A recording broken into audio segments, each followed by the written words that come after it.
தெளிவுறவே அறிந்திடுதல் தெளிவுதர மொழிந்திடுதல் சிந்திப்பார்க்கே களி வளர உள்ளத்தில் ஆனந்தக் கனவு பல காட்டல் கண்ணீர் துளிவர உள்ளுருக்குதல் இங்கிவையெல்லாம் நீ அருளும் தொழில்களன்றோ ஒளிவளரும் தமிழ்வாணி அடியனேற்கு இவை அனைத்தும் உதவுவாயே. பேரன்புமிக்க பாரதி அன்பர்களே,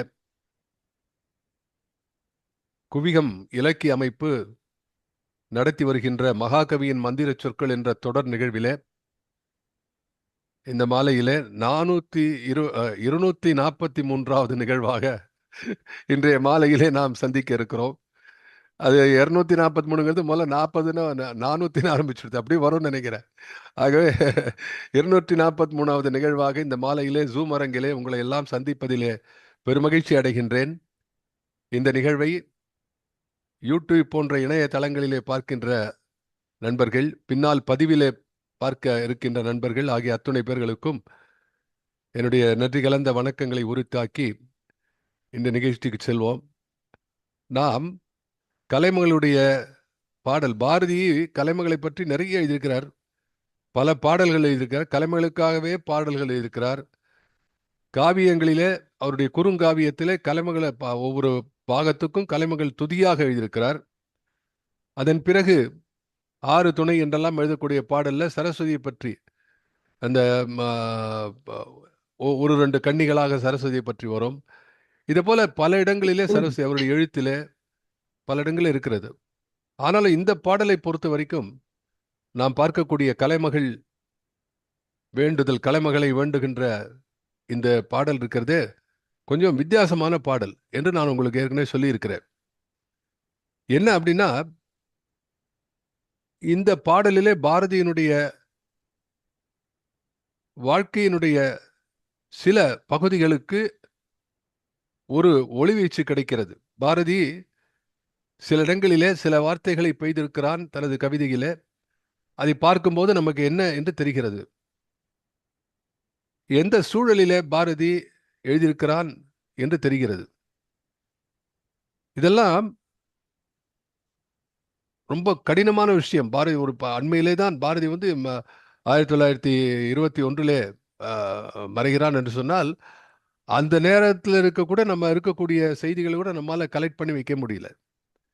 அப்படி சரித்திரத்தை பற்றி, வாழ்ந்த வரலாற்றை பற்றி தெளிவாக தெரியாத நிலையிலே இன்னும் பாரதியிலே பல இடங்கள் தெரியாமல் இருக்கின்றன, என்ன நடந்தது என்று. அவனுடைய காசி வாழ்க்கை, எத்தனை வருடங்கள் இருந்தான் என்று, எந்த நாள் அவன் அங்கு சென்றான். அதுபோல பாரதிக்கு பாரதி என்ற பட்டம் கிடைத்த அந்த சரியான தேதி, இது போன்ற பாரதியுடைய வாழ்க்கையில அது பற்றி செய்திகள் கிடைப்பது அரிதாக இருக்கிறது. ஆனா அது எதிர்பார்க்காத ஒன்றுதான். காரணம், பாரதி வாழ்ந்த காலத்தில் அவனுடைய பெருமையை யாருக்கும் தெரியாது. அவன் கவிதைகளை பாராட்டுகிறவர் கூட கொஞ்சம் தான் இருந்தார்கள். அந்த நேரத்தில் அவனுடைய செய்திகளை யார் கொண்டு வைப்பார்கள் என்று பார்க்கும்போது இதுவரை நாம் தொகுத்தது ரொம்ப பெரிய விஷயம். என்றாலும் இன்னும் அதிலே ஆழ்ந்து தேட வேண்டும். இனியானும் நாம் இருக்கக்கூடிய நண்பர்கள் தமிழகத்திலே பாரதியுடைய வாழ்க்கையிலிருந்து நாம் புரிந்து கொள்ள வேண்டிய செய்தி என்ன என்று சொன்னால், வாழும்போது இருக்கின்ற அற்புதமான படைப்பாளிகளை நாம் கொண்டாட வேண்டும். அவர்களை பற்றிய செய்தியெல்லாம் சரியாக தெரிந்து வைத்துக் கொள்ள வேண்டும். தமிழகம் தமிழுக்காக பயன்படக்கூடிய, தமிழிலே தன்னை ஈடுபடுத்தி கொண்ட பெரிய பெரிய ஆளுமைகளை பற்றியெல்லாம் தெளிவான கருத்துக்களையும் அவருடைய வாழ்க்கையையும் தெரிந்து வைத்துக் கொள்ள வேண்டும் என்று நாம் இதிலிருந்து கற்றுக்கொள்ள வேண்டும். ஆகவே ஒரு சில இடங்கள், ஏன்னா இதுவரைக்கும் வந்த பதிப்புகள் எல்லாம் நான் சொல்லக்கூடிய இந்த பாடலில் இருக்கக்கூடிய பாரதியினுடைய சுயசரிதையினுடைய தொடர்பை யாரும் சுட்டி காட்டல. எனவேதான் நான் முக்கியமாக இங்கே என்னை கேட்க வந்திருக்கக்கூடிய நண்பர்களுக்கெல்லாம் நான் இதை சொல்கிறேன். இந்த பாடலை கவனமாக நீங்கள் கேட்க வேண்டும். அதிலே நமக்கு தெரிந்து கொள்ள வேண்டிய செய்திகளை நாம் எடுத்துக்கொள்ள வேண்டும். ஆகவே இது ஏதோ ஒரு சரஸ்வதி ஸ்தோத்திரம். ஏன்னா முதல்ல சரஸ்வதி ஸ்தோத்திரம் என்றுதான் பாரதி இதுக்கு பெயர் வைக்கிறான்.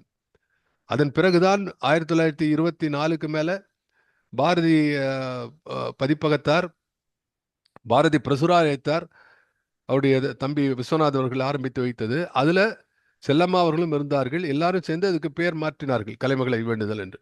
இதை நான் குறிப்பிட்டேன். இதுல முக்கியமா தெரிந்து கொள்ள வேண்டியது, நம்ம இது வரைக்கும் ஒரு 2.5 கண்ணி பார்த்துருக்கோம். ஆகையினால நம்ம தெரிந்த அளவுக்கு இதுக்கு ஒரு முன்னுரையாக சொல்வது என்ன என்றால், இந்த பாடலை எழுதும்போது பாரதி மிக ஒரு பெரிய மன துயரிலே இருந்திருக்கிறான் என்று தெரிகிறது. கலைமகளை தான் என்றும் கண்ணளவிலே அல்ல, கருத்தளவிலே மட்டுமல்ல, நெஞ்சிலே நீங்காமல் நிலைத்திருக்கக்கூடிய அந்த கலைமகள் என்ற அந்த உருவை அவன் இழந்து விட்டிருக்கிறான் என்று தெரிகிறது. உன்னை இழந்தேனே, அதுல ஒரு இடத்துல சொல்றான், இன்னொரு சுயசரிதை நான் ஏற்கனவே சொன்னேன், பிள்ளை பிராயத்திலே. இன்னொரு இடத்துல எழுதுறான், 22 ஆண்டுகள் 22 ஆண்டுகள் கலைமகளோடு வாழ்ந்து அதன் பின்னாலே பிரிந்து விட்டேன், கலைமகள் எனக்கு கிடைக்காமல் போய் விட்டாள் என்று இன்னொருத்தில் எழுதுறான். ஆகவே இது நடக்கும் பொழுது, இந்த கவிதையை அவன் எழுதும்போது 4 மாதங்களாக நீங்க என்னை பிரிந்திருக்கிறீர் என்று எழுதுகிறான். அங்கேருந்து பார்க்கலாம், அந்த அந்த கவிதையை பார்த்துடலாம். அந்த 2வது 3வது கண்ணியில் அது சொல்கிறான், மாதமோர் 4ஆய் நீர் அன்பு வறுமையிலே என்னை வீழ்த்தி விட்டீர். அந்த பாடலுடன் இன்னைக்கு பார்க்க ஆரம்பிக்கலாம்.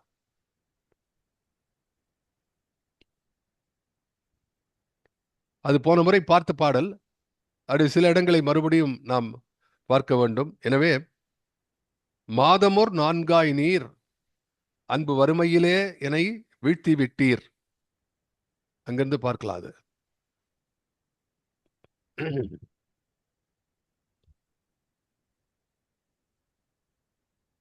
பாதங்கள் போற்றுகின்றேன் எந்தன் பாவமெல்லாம் கெட்டு ஞான கங்கை நாதமொடு எப்பொழுதும் எந்தன் நாவினிலே பொழிந்திட வேண்டும், வேதங்கள் ஆக்கிடுவீர் அந்த விண்ணவர் கண்ணிடை விளங்கிடுவீர் என்பது அந்த பாடல்.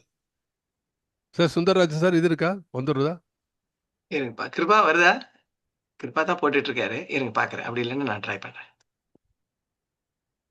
நான் சொல்லிட்டு வரேன். போன முறை அதை பார்த்தோம், அந்த பாடலை பார்த்தோம்.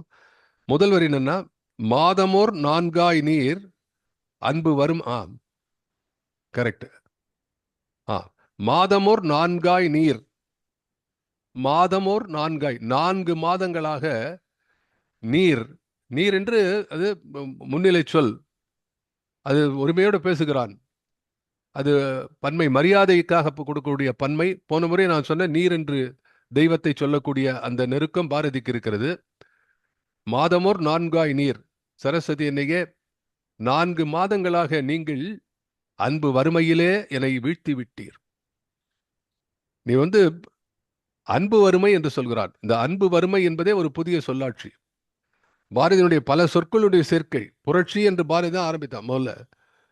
புரட்டுத்தனம் என்பது ஒரு காலத்துல தவறான ஒரு சொல்லுக்கு பொருளாக இருந்தது, அது வேற.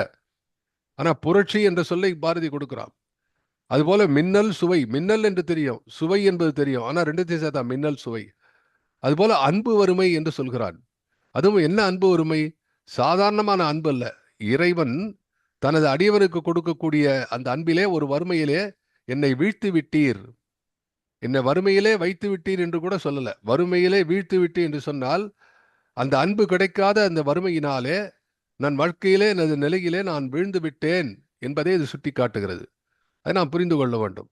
நான் எப்போதும் சொல்லுவது போல, பாரதியினுடைய ஒவ்வொரு சொல்லுக்கும் நாம் பொருள் தேடி செல்ல வேண்டும், அதை விட்டுவிடக்கூடாது. ஏனென்றால் அவன் ஏதோ எழுதி செல்லவில்லை, அதை உள்ளார்ந்த செலெக்ஷன் ஆஃப் வேர்ட்ஸ். ஒரு சாதாரண கவிஞனுக்கும் மகாகவிகளுக்கும் உள்ள வித்தியாசம் அதுதான். சாதாரண கவிகள் தன்னுடைய கவிதையிலே நல்ல சொற்களை எல்லாம் சொல்வார்கள். சில சொற்கள் பயனுள்ள சொற்கள், சில அசை சொற்கள் என்று யாப்பிலேயே சொல்கிறார்கள். தொல்காப்பியர் சொல்லக்கூடிய இலக்கண யாப்பிலேயே சில சொற்களை அசை சொற்கள் என்று சொல்வார்கள். அது யாப்புக்கும் தலைக்கும் இலக்கண அமைதிக்குமாக அது சொல்லக்கூடியதாக சொல்வார்கள். ஆனால் அப்படி இல்லை, அப்படி வைத்துக் கொள்ளக்கூடாது. மகாகவிகளுடைய சொல் அத்தனையும் அசை சொல்லே கிடையாது. அவையெல்லாம் அசை சொல் அல்ல, நம்மை அசைய வைக்கும் சொல், மலையையே அசை வைக்கக்கூடிய சொல், அவ்வளவு பலம் பொருந்தியவை. அசை சொல் என்றால் சாதாரண, அந்த இலக்கணத்துல சொல்றான் அசை சொல் என்றால் ஈரசை மூவசை என்று இந்த அசையினோடு தலை ஈடு ஊடு பாடு சேர்ந்து அது பாட்டாகி மலர்கிறது. அப்படி இல்லை அது. ஆகவேதான் நம்ம எண்ணி பார்க்கணும். அன்பு வறுமையிலே என்னை வீழ்த்தி விட்டீர் என்று சொன்னால் என்னை விழ வைத்து விட்டீர். அப்ப எழுவதற்கு நேரமாகும். அதுல இன்னொரு பொருள் என்ன? என்னை விழ வைத்து விட்டாய் அன்னையே, நீதானே கை கொடுத்து எழ வைக்க வேண்டும். நான் தன்னாலே எழ முடியுமா? என்னால முடியாது. உன்னுடைய அன்பினாலே தான் நான் நின்று கொண்டிருந்தேன், உன்னுடைய அன்பினாலே தான் நான் கவிதையை எழுதி கொண்டிருந்தேன், பிள்ளை பிராயத்திலே என்னை பேண வந்தாள், அருள் பூண வந்தாள் என்று பேசுகிறானே, அந்த சரஸ்வதியை வெள்ளை மலரனை மேல் வீணையும் அந்த கருங்குழல் வருகிறாளே, அந்த பிராயத்தில் பார்த்து அப்போலேருந்து ஆரம்பிக்கிறது அந்த சரஸ்வதி மேலே உள்ள காதல் என்று சொல்லுகிறானே, அந்த ஆசை, அந்த ஆர்வம், அந்த ஈடுபாடு, அது இழந்து விட்டேனே என்று வருத்தப்படுகிறான். ஒரு 4 மாதங்களாக நீ என்னை காணவில்லையே அம்மா என்று உரிமையை சொல்ல. இது பக்தியிலே ஒரு வகை. இப்போ பாரதி பக்தி என்பது டிஃபரெண்ட். அதாவது கோவிலில் அப்படியே போகிற போக்கில் சில பேர் இப்போல்லாம் எப்படின்னா, கோவில் அந்த வழியாக போகும்போது ஸ்கூட்டர்லேயோ கார்லேயோ போகும்போது அப்படியே பார்த்து கை காமிச்சு போயிடுவான். என்னப்பா இங்கேருந்தே கை காமிச்சா சார்? இறைவனுக்கு தெரியாதா சார்? கடவுள் எல்லாம் அறிந்தவன், நான் இங்கே கை காட்டினாலும் கடவுளுக்கு தெரியும் அப்படிம்பாங்க. அது இன்னொரு பக்கம். அதெல்லாம் சொல்கிறதுக்கு நமக்கு எல்லா விதமான சாதுரியமும் இருக்குது. அதுக்கெல்லாம் சொல்கிறது முடியுது. கடவுள் பார்க்கணும். ஆனால் நிஜமாக வேண்டக்கூடியவன் உள்ளே செல்வான். அந்த கர்ப்ப கிரகம் வரை உள்ளே சென்று கருவறைக்குள் இருக்கின்ற அந்த தெய்வத்தை கும்பிட போன ஆசையோடு போவான், நெருங்குவான். அதே போல பாரதி இன்னும் உள்ளே சென்றவன். அவளை தாயாக, தந்தையாக, இந்த கண்ணனை எப்படியெல்லாம் பார்த்துக்கிறான், அப்படி எல்லா தெய்வத்தையும் பண்ணான். ஒருத்தர் கேட்டார் என்கிட்ட, கண்ணதாசன் கண்ணனுடைய அடியவன் நான் என்று பேசுகிறான் பாரதி. அப்போ கண்ணனுக்கு இப்படி கண்ணனுடைய குருவாக இருக்கிறான், தாய் தந்தையா இருக்கிறான், சேவகனாக இருக்கிறான் என்றெல்லாம் பேசுகிறானே, மற்ற தெய்வத்துக்கு அப்படி எழுதவில்லையே என்று கேட்டார்கள். அதுக்கு நான் பதில் சொன்னேன், எழுதவில்லை, ஆம் எழுதவில்லை என்பதுதான் உண்மை. ஆனால் எழுதக்கூடிய எண்ணத்தோடு அவன் இருந்தான். இந்த எல்லா தெய்வத்தையும் அப்படிதான் பார்த்தான். எல்லா தெய்வத்தையும் ஒவ்வொரு நேரத்தில் அப்படிதான் பார்த்தான். அடி காளி வலிய சாமுண்டி என்று பக்கத்தில் போற மாதிரி கூப்பிடுவான். திரும்பி பாரு, என்ன வல்லமை தாராயோ இந்த மாநிலம் பயனுற வாழ்வதற்கு என்று அப்படி அத்தாரிட்டேட்டிவா அவன் சொல்லக்கூடிய அந்த கவிஞன் பக்தியினுடைய வெவ்வேறு பரிணாமங்களை தன்னுடைய வெவ்வேறு கவிதையிலே காட்டிக் கொண்டு வருகிறானே, அதைத்தான் இங்கே குறிப்பாக சொன்ன. இங்கே தாபத்திலே இருக்கிறான், ஒரு ஊடலிலே பேசுகிறான். எப்படி ஒரு ரொம்ப நெருங்கியவர்கள், அம்மா வரல, ஊருக்கு வரல, அம்மாவை கூப்பிட்டவன் வெளியூரில் வேலையில் இருக்கிறான் பையன். முதல் வேலை கிடைச்சிருக்கு, சென்னைக்கு வந்துட்டான், வேலையை விட முடியாது. இன்டர்வியூ பண்ணி முடிச்ச உடனே அவங்க சொல்றான், வேலையில் சேர்ந்துரு. தீஜாவுடைய ஒரு அருமையான கதை உண்டு. அதில் ஒரு கதையில மாதிரி பையனை பிரிந்து அந்த தாயை பிரிந்து இருக்கிறான். அந்த இடத்த சொல்லுவார், என் பிரிந்து இருக்கிறான், அம்மா நீ வரலையா, நீ இன்னும் வரலையா என்று. எப்படி உறவுக்காகவும் அன்புக்காகவும் பாசத்துக்காகவும் இயங்குகின்ற உள்ளம் இயங்குகிறதோ, அதை போல பாரதி இறைவனோடு நெருங்கி நிற்கிறான். இது ஒன்றும் ஆச்சரியப்படக்கூடிய விஷயம் அல்ல. ஏனென்றால் நம்ம நாட்டில் இருக்கக்கூடிய பக்தியிலே ஈடுபடக்கூடிய அத்தனை பேர்களுக்கும் இது அனுபவமாக நின்ற ஒன்று. ராமகிருஷ்ண பரமஹம்சர் வாழ்க்கையில இதை பார்க்கலாம். ராமகிருஷ்ண பரமஹம்சர் வாழ்க்கையில் என்னன்னா, அவர் காளிக்கு பூஜை செய்யும் போது அந்த உணவு எடுத்துக்கொண்டு வந்தா அதை இப்போ இருக்கிறவங்க எப்படி இப்படி காமிச்சிட்டு போயிடுவாங்க, அவ்வளோதான். Just it's more of a jester. Ramakrishna பரமஹம்சர் அப்படி இல்லை. என்ன பண்ணார், வாங்கி அது சூடாக இருந்தால், ஐயோ அவருக்கு பவதாரிணி, அவர் உபாசித்த காளியினுடைய பெயர் பவதாரிணி, இதை சாப்பிட்டா சூடாக இருக்குமே என்று அதை ஆற வச்சு பூனை ஊதி மெதுவாக கொடுப்பறாத. அதான் உண்மையாவே அதை பூஜை பண்ற மாதிரி, உண்மையாவே அந்த நைவேத்தியத்தை கொடுப்பது போல. அது எதுக்கு சொல்ல வர, அதை பார்த்து கொண்டிருந்த அவருடைய சீடர் ராமகிருஷ்ணானந்தா என்று பெயரிடுவர். அவர் சசி மகராஜ் என்று போற்றப்படுவர். சென்னையில ராமகிருஷ்ணா மடத்தை நிறுவியவர். சுவாமி விவேகானந்தர் அவர்கள் சென்னை ரொம்ப ட்ரெடிஷ்னல் பிளேஸ். சென்னையில் எல்லாமே ரொம்ப ட்ரெடிஷ்னலாக இருக்கும். ரொம்ப ஆச்சாரங்கள் எல்லாம் அதிகமாக இருக்கக்கூடிய இந்த இடத்துல எல்லாம் தெரிந்த அறிஞராக இருக்கக்கூடிய ஒருவர் தான் அந்த மடத்துக்கு முதல் தலைவராக விளங்க முடியும் என்று சொல்லி அந்த சசி மகராஜ் என்று சொல்லக்கூடிய ராமகிருஷ்ணானந்தரை இங்கே பொறுப்பேற்க வைத்தார். அவரை பற்றி சொல்லக்கூடிய செய்தி என்ன என்று சொன்னால், அவர் இங்கே அவருடைய குருநாதர் ராமகிருஷ்ணரை தான் பஜித்து கொண்டு வந்தார். அவருக்கு வேற குருவே கிடையாது, வேற எந்த கடவுளையும் வழிபட்டது கிடையாது. அவர் தன்னுடைய குருநாதர் ஒருவரைத்தான் வழிபட்டு கொண்டிருந்தார். இஷ்ட தெய்வம் என்று சொல்வார்களே, அப்படி அவருடைய இஷ்ட தெய்வம், அவருடைய இஷ்டத்தை எல்லாம் பூர்த்தி செய்யக்கூடிய குருநாதர். வேற தெய்வத்தை தொழார்.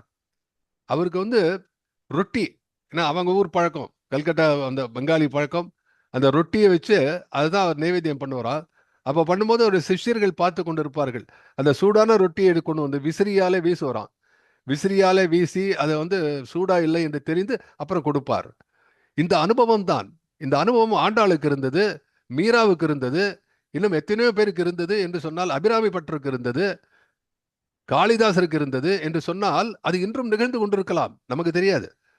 இப்ப நமக்கு சமீபமாக இந்த 21ஆம் நூற்றாண்டிலே, இந்த 2026 புது வருஷத்திலே இந்த பார்க்கக்கூடிய இந்த நடப்பு ஆண்டிலே ஏதோ ஒரு இடத்திலே இந்த பக்தியினுடைய சுரூபம் விளைவிட்டுக் கொண்டிருக்கலாம். வரலாற்றினுடைய கண்ணுக்கு தப்பி, பார்ப்பவருடைய கண்ணுக்கு தப்பி இது எங்கோ நடந்து கொண்டிருக்கலாம். ஆனால் இந்த பக்தி தான் இந்த மண்ணினுடைய சிறப்பு. இது மண்ணினுடைய இந்த மண் வாசனை என்பது இந்த பக்தி. இதைத்தான் பாரதி பேசுகிறான். இதன் மூலமாகத்தான் நாட்டிலே ஒரு பெரிய சமுதாய சீர்திருத்தத்தை கொண்டு வர வேண்டும் என்று நினைக்கிறான். இந்த பக்தி மூலமாகத்தான் எல்லோரையும் இணைக்க வேண்டும் என்று நினைக்கிறான். அதற்கும் மதத்துக்கும் கூட சம்பந்தம் கிடையாது. பாரதி எல்லா மதத்தையும் பற்றி எழுதினான். எல்லா மதத்தினுடைய கடவுளரை பற்றியும் பாரதி வழிபட்டான். ஆகவே இது மதம் அல்ல. பக்தி என்பது ஒரு இறைவனை, தனக்கு மேலுள்ள ஆற்றலுள்ள ஒரு வலிய இறைவனை, நம்மை படைத்தவனை நாம் எண்ணி பார்த்து அவன் மூலமாக செயல்படக்கூடிய, அதான் பக்தி உடையார் காரியத்தை பதறார் என்று பாரதி எழுதுகிறான்.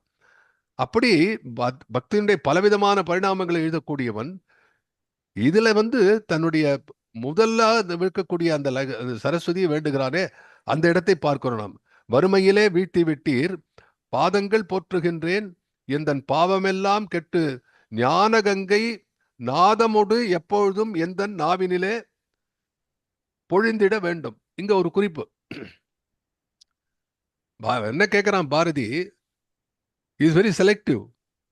சில பேர் இவர் சொன்னார், அவன் அருளாலே அவன் தாள் வணங்கி என்பது சைவத்தினுடைய குரல்.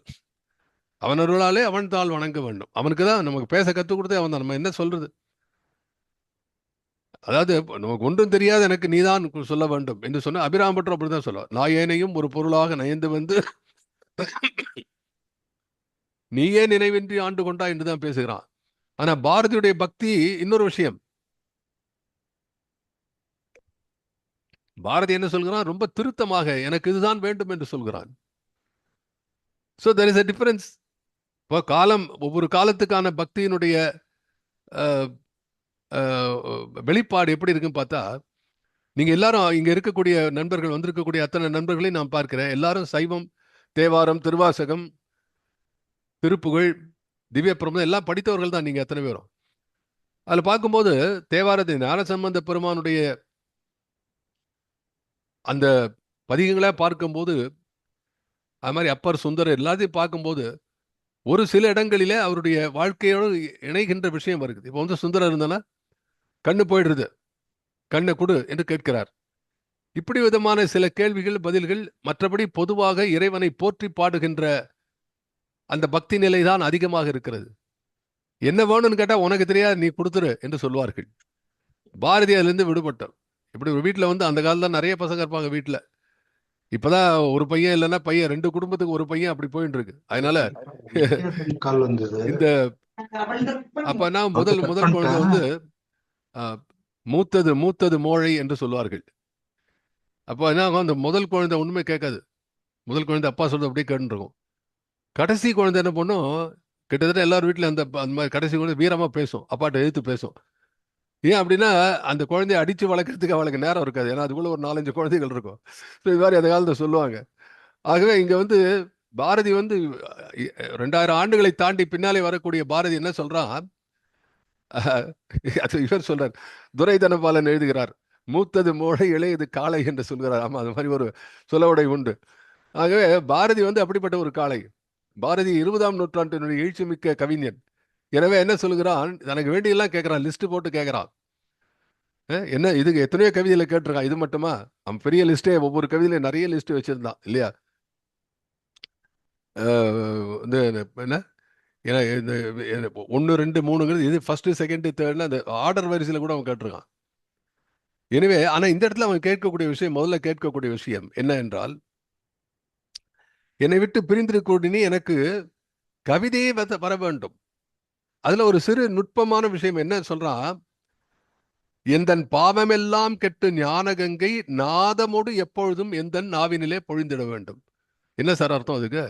நாதம் என பொழிந்திட வேண்டும் சொன்னா இசைப்பாடல்கள் தான், இசைதான். நான் இப்ப சொல்றேன் ஏற்கனவே, என்னுடைய குயில் பாட்டு நயவுரை விளக்கம் அந்த நூலிலே நான் பின்னாலே எழுதியிருக்கிறேன். இதை எழுதி நிறுவி இருக்கிறேன். பாரதி இனி வரக்கூடிய நாட்களிலே எந்த வாகனத்திலே ஏறி செல்ல வேண்டும் என்று சொன்னால் இசை என்ற வாகனத்தில் ஏறி செல்ல வேண்டும் என்று எழுதுகிறான். அது உண்மையில் நடந்து கொண்டிருக்கிறது. அதுதானே பார்க்குறோம். இப்போ எவ்வளோ பேர் இப்போ வந்து கண்ணதாசன் பாடல்கள் வந்து நல்ல தமிழ் பேசக்கூடிய பல பேர் அந்த தமிழுக்கு சான்றாக சொல்லக்கூடிய கண்ணதாசன் வரிகள். எவ்வளோ அற்புதமான வரிகள் சார்! பாட்டுனாலும் எல்லாத்துக்கும் போய் சேர்றது. அந்த காலத்தை சேர்ந்த அந்த காலத்தினுடைய இசை தேவாரம், திருவாசகம் போன்றதெல்லாம் ஓலைச்சுவடியில் எழுதி படிச்சு காட்டினதில்லை. அந்தந்த ஊர்ல போய் பாடினாங்க, பண்ணமைத்தார்கள். ஆகவே அந்த காலத்திலிருந்தே இருக்கிறது இசை. நடுவிலே அந்த இசை நழுவி விட்டது. அதை பாரதி பிடித்துக் கொள்கிறான். அந்த இசை கூட எப்படி இருக்க வேண்டும்? அந்த இசை மரபிலே தோய்ந்து மன்றிலும் மேடையிலும் மட்டும் இருக்கக்கூடிய இசையாக இருக்கக்கூடாது. இது மண்ணிலே போய் சேர வேண்டும். இது மண்ணுக்குரிய இசையாக இருக்க வேண்டும். எனவே அது மனத்துக்குரிய இசையாக மாறும் என்ற எண்ணத்திலே அவன் சொல்கிறான். பாமர ஜனங்களும் அறிந்து போற்றக்கூடிய மெட்டு, அதிலே எழுத வேண்டும் பாட்டு, அதிலே எழுத வேண்டும் உன்னுடைய கருத்து. அம்மா, இதை நான் நினைத்துக் கொண்டிருக்கும்போது என் நாவிலே இசையாக, என் நாவிலே நாதமாக நீ பொழிய வேண்டியவள் எங்கோ சென்று விட்டாயே, உன்னை எழுந்து விட்டேனே, எங்க பாட வல்லே எனக்குங்கிறான். உண்மையிலே எழுதக்கூடியவர்களுக்கு தெரியும். சில நேரம் வந்தா வரும் கவிதை, வராது, அவ்வளவுதான். Sometimes you do not know. என்னுடைய personal experience, I have written hundreds of lines. சில நேரங்களில் அப்படியே தொடர்ந்து ஓடிக்கொண்டிருக்கும். சில நேரங்கள் எழுத முடியாது. இது வந்து உரைநடைக்காக கூட இருக்கும். நாவல் எழுத்து படைப்பாளிகள் எல்லாருக்கும் அது. படைப்பு எழுத்து மட்டுமல்ல, எந்த விதமான படைப்பாக இருந்தாலும் அது ஓடுகின்ற ஓட்டத்திலே சில தடைகள் நேரும். தடையின்றி ஓடக்கூடிய நேரமும் இருக்கும். இதுதான் இறைவனுடைய சக்தி. இறையருள் என்பதுதான். இதைத்தான் காட்டிக் கொண்டிருக்கிறார்கள். எனவே பாரதி கேட்கக்கூடியது நாதத்திலே நாதத்திலே பொழிய வேண்டும். ஆக இந்த பாட்டில் நம்ம முழுசா தெரிஞ்சு கொள்ளக்கூடியது ஒன்று, பாரதி எதை எழுந்து நிற்கிறான். போன முறை குயிலினாய் என்ற அந்த தனிமை இரக்கம் சொல்லக்கூடிய இந்த பாடலை போன முறை உங்களுக்கு நான் விளக்கினேன். குயிலினாய் தனிமை இரக்கம் 1902 அந்த மாதிரி, அதுக்கு முன்னாடி அவன் இது 1902 நினைக்கிறேன். அப்பதான் அந்த காசியிலிருந்து வந்த நேரத்தில் எழுதக்கூடிய பாட்டு அந்த பாட்டு. அந்த குயில் என்பது கவிதையாக உருவகிக்கிறான். கவிதையினுடைய உருவமாக குயிலை வைத்து பாடுகிறான். எனவே இந்த பாட்டில் இருக்கக்கூடிய முதல் செய்தி என்ன என்று சொன்னால், அவன் ஒரு தாபத்திலே பாடுகிறான், ஒரு ஏக்கத்திலே வேண்டுகிறான், ஒரு துயரான மன துயரிலே பாரதி நிற்கிறான், சரஸ்வதியை வேண்டுகிறான். என்ன துயரிலே நிற்கிறான்? கவிதையை இழந்து விட்டேன் என்கிறான். ஏன் கவிதையை இழந்தேன் என்று சொன்னால், சரஸ்வதி நீ என்னை விட்டு சென்று விட்டாயே. 4 மாதமா காணாம போயிட்டேன்னா என்ன அர்த்தம்? சரஸ்வதி தேவி உருவம் அங்க இல்லையா? அங்க சிலை இல்லையா? சாரி, அந்த உருவம் அங்க இல்லையா? கவிதை வரல, அதுதான் சொல்றான். சரஸ்வதி வரலன்னா என்ன அர்த்தம்? கவிதை வரலன்னு அர்த்தம். 4 மாசமா நீ வரலன்னு அர்த்தம். என்னால எழுத முடியலப்பா. கையில பேப்பர் இருக்கு, பேனா இருக்கு, இங்கு எல்லாம் இருக்கு, ஆனா எழுத வரலையே. இந்த மனத்துயரிலே பாரதி எழுதுகிறான். அப்படி எழுதும்போது இன்னொரு விஷயம் நமக்கு தெரிகிறது. என்ன என்று சொன்னால், இந்த துயர் மட்டுமல்ல, இந்த துயரனுடைய காரணம் அவனாலே கவிதை எழுத முடியவில்லை, இசை பாடல்களை இசைக்க முடியவில்லை என்று அவனுடைய முதலே பதிவு செய்கிறான். 2வது விஷயம் வந்து, வேதங்கள் ஆக்கிடுவீர் அந்த விண்ணவர் கண்ணிடை விளங்கிடுவீர். அந்த தான் போன முறை சொன்னேன். வேதங்கள் ஆக்கிடுவீர் என்றால் என்ன பொருள்? மறைகளை ஆக்கியவை நீ அல்லவா சரஸ்வதி தாயே. இப்போ எல்லாவற்றுக்கும் நாம வந்து வெள்ளைத்தாமரை பாடலை பற்றி நான் விரிவாக பேசிக் கொண்டிருந்த பொழுது உங்களுக்கெல்லாம் சொல்லி இருக்கிறேன். எல்லா உலகத்தினுடைய பல இடங்களிலே சரஸ்வதி எப்படியெல்லாம் பாராட்டு பெறுகிறாள், போற்றப்படுகிறாள் என்றெல்லாம் பார்த்தோம். அப்படி பாடும்போது அந்த பாத்துல எல்லாவற்றுக்கும் தலையாக இருப்பது வந்து அறிவு இல்லையா? அதுதானே முதலாக இருக்க வேண்டும். வேதம் இருந்தால் அந்த அந்த வேதங்கள் மறைநூல் என்று சொல்லுகிறோமே, அதை ஆக்கியவள் சரஸ்வதி தானே. ஆகவே அவள் சொல்ல, வேதங்கள் ஆக்கிடுவீர். இந்த நாட்டுக்கு முதலாக கொடுத்த அறிவு செல்வத்தை கொடுத்தவளே, வேதத்தை ஆக்கிடுவீர். அந்த விண்ணவர் கண்ணிடை விளங்கிடுவீர். விண்ணவர் கண்ணிடை, விண்ணவர் என்று சொன்னால் தேவர்கள், உயர்ந்தவர்கள். தேவர்கள் என்று சொன்னால் ஆளுமை மிக்கவர்கள், வானத்தவர்கள். அந்த தேவர்கள் எல்லாவற்றையும் படைக்கக்கூடிய சக்தி உள்ள தேவர்கள். அவருடைய கண்ணிடை விளங்கிடுவீர். அவர் கண்ணுகிடை விளங்கிடுவீர்னா அந்த அறிவு கண்ணாக. கண் என்று சொன்னால் எப்பவுமே சில இடங்கள்ல அது அறிவு என்ற பொருளிலே நாம் பார்த்து கொள்ள வேண்டும். ஏனென்றால் கண் என்றால் பார்ப்பது, கண் மூலமாக அறிந்து கொள்ளுகிறோமே, அதற்கான பொருளாக விளங்குகிறது. எனவேதான் விண்ணவர் கண்ணிடை இருக்குது. அப்ப வேதங்களை படைத்த நீ, விண்ணவருக்கெல்லாம் அறிவென்ற கண்ணை கொடுத்த, அந்த ஞான கண்ணை கொடுத்த நீ, எனக்கு இதை கொடுக்க வேண்டும். நீதான் இதுக்கு உரித்தானவள். நீ என்னை கொடுக்க வேண்டும். எதை கொடுக்க வேண்டும்? நான் ஞான கங்கையாக பொங்கி வர வேண்டும். ஞான கங்கை ஒன்று இசையோடு வர வேண்டும், இன்னொன்று கங்கை போல் கட்டின்றி புரண்டு வர வேண்டும், இன்னொன்று அது ஞான கங்கையாக இருக்க வேண்டும். இப்ப இதை பாருங்க, ஞான கங்கையாக புரண்டு நீ நாதமாக என் வாயிலே வர வேண்டும். சரி, ஞானம் என்று சொன்னால் என்ன? இந்த ஞானத்தை தான் அவன் கடத்த விரும்புகிறான். தான் பெற்ற இந்த ஞானத்தை மக்களுக்காக கொண்டு செல்லக்கூடியவன் பாரதி. அதைத்தான் தனது தனது உயர் பணியாக, தான் பிறந்த பிறப்பின் நோக்கமாக பாரதி வைத்துக் கொண்டிருக்கிறான். எனவே ஞானத்தை கடத்த வேண்டும். அந்த ஞானம் எப்படி செல்ல போகிறது? கங்கை போல புரண்டு வர வேண்டும், தங்கு தடையின்றி புரண்டு வர வேண்டும். கங்கை எப்படி புரண்டது என்று சொன்னால், கங்கை கேட்கிறாள். பகீரதனுடைய தவத்திலே சேரும்போது கங்கை கேட்கிறாள், நான் வந்தா உலகமே அழிஞ்சு போயிடும், அவ்வளவு வேகத்துல விழுவேன். சிவபெருமான் தன்னோட ஜடாமுடியை கொடுக்கிறார், அதில் ஒரு துளியாக மறைந்து போகிறாள் அன்னை என்று பார்க்கிறோம். இப்படிப்பட்ட கங்கை சாதாரண கங்கை இல்லை. எப்படி இந்த நம்ம ஊர்ல இருக்கிற அருவி வேகமா விழுறது அதை பத்தி இல்லை. பொங்கி வரும் கங்கை என்று சொன்னால் வானுலகத்திலிருந்து மண்ணுலகை நோக்கி வரக்கூடிய கங்கை எந்த வேகத்திலே பொங்கி வருவாளோ அந்த வேகத்திலே பொங்குகின்ற என் கவிதை வெள்ளம் இருக்கிறதே, அந்த ஞான வெள்ளம், அந்த ஞான கவிதை. மூன்றாவது பாயிண்ட் என்ன? நாதமாக பொழிய வேண்டும். ஏன் நாதமாக பொழிய வேண்டும்? அதுக்குதான் பாஞ்சாலி சபதனுடைய முன்னுரையை நான் குறிப்பிட்டேன். இந்த நாதத்தோடு இருந்தால்தான் அது எல்லாரையும் போய் செல்லும். ஒன்றுபட்டால் உண்டு வாழ்வு, இங்கு ஒற்றுமை நீங்கில் அனைத்துக்கும் தாழ்வே, நன்றிது தேர்ந்திடல் வேண்டும், இந்த ஞானம் வந்தால் பின் நமக்கு எது வேண்டும். அவனே அதுல முதல் கொடுத்த இதுதான்டா ஞானங்கிறான். அதான் எவ்வளவு பெரிய விஷயம். அத்வைதம், விசிஷ்டாத்வைதம், துவைதம் என்று அதுக்கெல்லாம் பாஷ்யங்களுக்கெல்லாம் விளக்கம் சொன்ன மாபெரும் செய்தியை எல்லாம் ஞானம் என்று சொல்லக்கூடிய இந்த நாட்டிலே அந்த நேரத்திலே பாரதி என்ன செய்கிறான்? ஒன்றுபட்டால் உண்டு வாழ்வு, நம்மில் ஒற்றுமை நீங்கில் அனைவருக்கும் தாழ்வே, நன்றிடு தேர்ந்திடல் வேண்டும், இந்த ஞானம் வந்தால் பின் நமக்கு அது வேண்டும் என்கிறான். அப்படி அந்த ஞான கங்கை புரண்டு துள்ளி ஓடி தவறின்றி வந்து விழுந்து அதனுடைய வாக்கிலே நாதமாக வந்தால்தான் உங்களுக்கு எல்லாம் போய் சேரும் என்று சொல்றார்.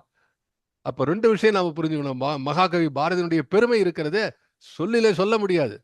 என்ன பெருமை? இந்த ஞான கங்கை நாதத்து மௌனமா வரவன்னு சொல்றாரு. என்ன பெருமை என்று சொன்னால், தன்னிடம் ஞானம் இருக்கிறது என்பதை உணர்ந்து கொண்டவன். சரஸ்வதி தனக்கு ஞானம் கொடுக்கிறாள் என்று புரிந்து கொண்டவன், தன்னை தானே உணர்ந்து கொண்டவன். அதான் சுவாமி விவேகானந்தர்கள் சொல்லுவார், he who knows that he knows is a great man, is a Mahatma. அவன் தன்னைத்தானே அப்படி புரிந்து கொண்ட பாரதி தனக்கிட்ட பணி என்ன என்றும் தெரிந்து கொண்டான்.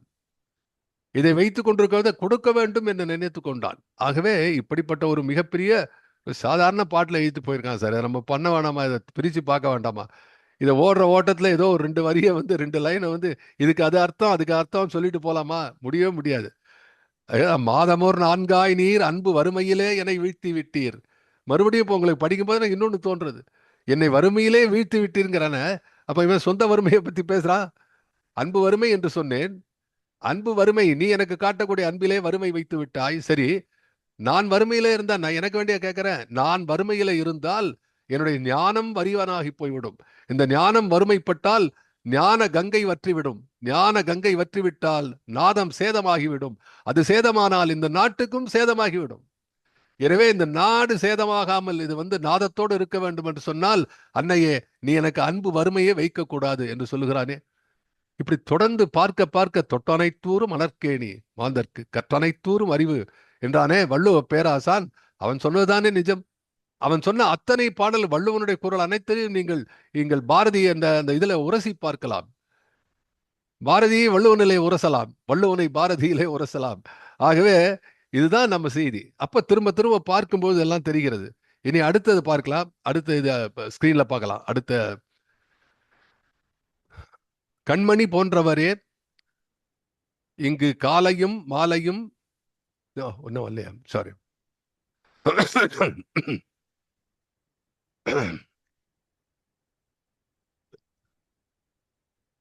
கண்மணி போன்றவரே இங்கு காலையும் மாலையும் திருமகளாம் பெண்மணி இன்பத்தையும் சக்தி பெருமகள் திருவடி பெருமையையும் வன்மையில் ஓதிடுவீர், எந்தன் வாயிலும் மதியிலும் வளர்ந்திடுவீர், அண்மையில் இருந்திடுவீர், இனி அடியனை பிரிந்திடல் ஆற்றுவனோ. மறுபடி படிக்கிறேன், இன்னும் கொஞ்சம் ஸ்பீடா படிச்சுட்டேன். கண்மணி போன்றவரே இங்கு காலையும் மாலையும் திருமகளாம் பெண்மணி இன்பத்தையும் சக்தி பெருமகள் திருவடி பெருமையையும் வன்மையில் ஓதிடுவீர். நான் 3 சுழி. வன்மையில் ஓதிடுவீர், எந்தன் வாயிலும் மதியிலும் வளர்ந்திடுவீர், அண்மையில் இருந்திடுவீர், இனி அடியனை பிரிந்திடல் ஆற்றுவனோ. இனிமே உன்னை பிரிய முடியுமா? இந்த பாட்டில் இருக்கக்கூடிய முற்ற முழுதான வரிகளுக்கு அடிப்படை அடியனை பிரிந்திடல் ஆற்றுவனோ. நீ பிரிந்து போய்விட்டால் நான் இனி பொறுத்துக் கொள்வேனா? இனி பொறுத்துக் கொள்ள மாட்டேன். It has come to the highest உச்ச நீதிமன்றத்துக்கு வந்தாச்சு. இனி பொறுத்து கொள்ள மாட்டோம். இனி நீ உங்ககிட்ட இருந்து ஒரு விடை கெடுத்தாக வேண்டும் என்று சொல்கிறான். நின்னை சரண் புகுந்தால் நீ காக்க வேண்டுமல்லால், தாய்மானவ சுவாமி இது, நின்னை சரண் புகுந்தால் நீ காக்க வேண்டுமல்லால் என்னை புறம்பிடுதல் என்னே பராபரமே என்று அவர் கேட்டார். பாரதி பல பாடல்கள் தாய்மானவருடைய அந்த எதிரொலி இருக்கும். நீ சரண் வந்ததுக்கு அப்புறம் என்னை நீ காவாக்கால் நீ எப்படி என்னை காவாத விட முடியும், என்னை காக்காமல் என்று கேட்கிறாரே. அப்படி கண்மணி போன்றவரே. யார சொல்றார்? சரஸ்வதி சொல்கிறார். கண்மணி போன்றவரே. ஏன் கண்மணி என்று சொல்கிறார் என்று சொன்னால் அன்பினாலே பக்தியினாலே சொல்கிறார் என்று ஒரு பொருள் இருக்கிறது. இன்னொரு பொருள் என்ன? கண்மணி, என்னுடைய கண்மணி என்பது, என்னுடைய கண் என்பது என்னை எல்லா காட்சிக்கும் உருவாக்கும் காட்சிகளையெல்லாம் தெரிவிக்கக்கூடிய கருவி எனது கண். அந்த கண்ணுக்கு இந்த மணிதான், இந்த கண்மணிதான் அந்த காட்சி போக்கு கருவியாக நிற்கிறது. எனவே அது ரொம்ப முக்கியமான ஒளி கொடுக்கக்கூடியது. கண்ணுக்கும் கண் உடையவனுக்கும் இருக்கக்கூடிய ஒளி அந்த கண் மணியிலிருந்து வருகிறது என்பதனாலே நீதான் எனக்கு அதை போன்றது. அப்படி கண்மணி என்பவளே என்று நாம் பார்க்கிறோம். அந்த கண்மணி போன்றவரே இங்கு காலையும் மாலையும் திருமகளாம் பெண்மணி. திருமகளாம் பெண்மணி யாரு? லட்சுமி தேவி. சக்தி பெருமகள் திருவடி பெருமையையும். சக்தி என்பவள் யார்? பார்வதி, துர்கை, காளி. அப்போ 2 பேரை பத்தி நான் தெரிந்து கொள்ள வேண்டும். இவர்களை பற்றி வன்மையில் ஓதிடுவீர், அது வரைக்கும் வச்சுக்கலாம். வன்மையில் ஓதிடுவீர். முதல்ல என்ன கேட்டா, எனக்கு ஒரு ஞான கங்கையை கொடு. இந்த ஞான கங்கை என்னுடைய வாயிலே கங்கை போல பொங்கி வர வேண்டும், நாதத்திலே பொழிய வேண்டும், நான் அதை இசையோட பாட வேண்டும் என்கிறான். இப்ப இந்த அடுத்த கண்ணியில் என்ன சொல்றா? எனக்கு 2 பேரை பத்தி நீ புரிய வைக்க வேண்டும் அம்மா. ஒன்று லட்சுமி, இன்னொன்று சக்தி. காளி, பார்வதி, துர்கை, உமை இப்படி வேணா வச்சுக்கலாம். ஒன்று லட்சுமி, இன்னொன்று காளி. இந்த 2 பேரை பத்தி நீ தான் எனக்கு சொல்லணும். அப்போ இதுல ஒரு அகச்சான்று என்ன என்றா, இன்னைக்கு பாடின பாட்டு அதான் சொன்ன. யாரு எவரு பாடினான்னு? யாரு? ராஜா. மலரின் மேவு திருவே இன்மேல் மையல் கொண்டு வந்தேன், இப்படி அந்த பாட்டு. இன்னொன்று பானுமதி பாடினாங்க, காலமா வனத்தில் அண்ட கோலமா வனத்தி மீது காளி என்ற பெயர் கொண்டு அந்த பாட்டு. அப்படி லட்சுமியும் காளியும் தெரிந்து கொள்ள வேண்டும் என்று சொல்றான். என்ன பொருள் அதுக்கு என்று சொன்னால், பாரதி சரஸ்வதியை உபாசிக்கக்கூடிய காரணம், அதாவது சில நேரங்கள் சொல்லுவாங்க, what we say in language, lopsided development. Lopsided development என்பது, even we call it a tumour. Cell நிறைய வளரணும் உடம்புல, அந்த செல் growth நல்லதுதான். ஆனா அடக்க முடியாது, ஏதோ ஒரு இடத்துல மட்டும் அன்கண்ட்ரோலா ஒரு டிஷ்யூ வளரும் போது தட் பிகம்ஸ் அ டியூமர் என்று சொல்வார்கள். So unaccounted and unacknowledged and unwanted growth, அதுதான் டியூமர் சொல்றோம். அது போல வாழ்க்கையிலே வளம் பெற வேண்டும் என்று சொன்னால், like a diet, balanced diet மாதிரி தெய்வங்களுடைய பார்வை, எல்லா விதமான தெய்வத்தினுடைய அனுகிரகம் வேணும். யார் எதை கொடுக்குறாலும் எல்லாம். அப்போ கல்வியா, செல்வமா, வீரமா என்று கேட்டாங்களே, எல்லாம் எனக்கு தெரியாது. அது சினிமா மூலம் ஏபி நாகராஜன் அவர் செய்த மிகப்பெரிய தொண்டு. சினிமாக்கள் மூலமாக நல்ல தமிழையும், நமது பண்பாட்டையும், நமது புராணங்களையும், நமது கலைகளையும் அவர்கள் வெளிக்கொணர்ந்தார்கள். ரொம்ப மகிழ்ச்சியான விஷயம் அது, நினைச்சு பார்த்தா. இப்ப எல்லாரும் தெரியுது 3, இந்த கல்வி, செல்வம், வீரம் என்ற 3ம் இருக்கிறது. ஆனா பாரதியினுடைய போக்கு எப்படி இருக்குன்னு சொன்னால், இந்த 3லே முதலாக நான் தெரிந்து கொள்ள வேண்டியது சரஸ்வதி தான். அதுதான் முதல்ல போகணும். நம்ம எந்த ஊருக்கு போனோம், எங்க போனோம், எல்லாம் கரெக்ட். ஆனா ஏறி செல்ல வேண்டிய வாகனம் அன்னவாகன தேவி என்று சரஸ்வதிக்கு பெயர். அன்னவாகன தேவி. ஏன் அன்னத்தை வாகனமா வைத்துக் கொண்டால் எல்லாம் வெள்ளையா இருக்கும்.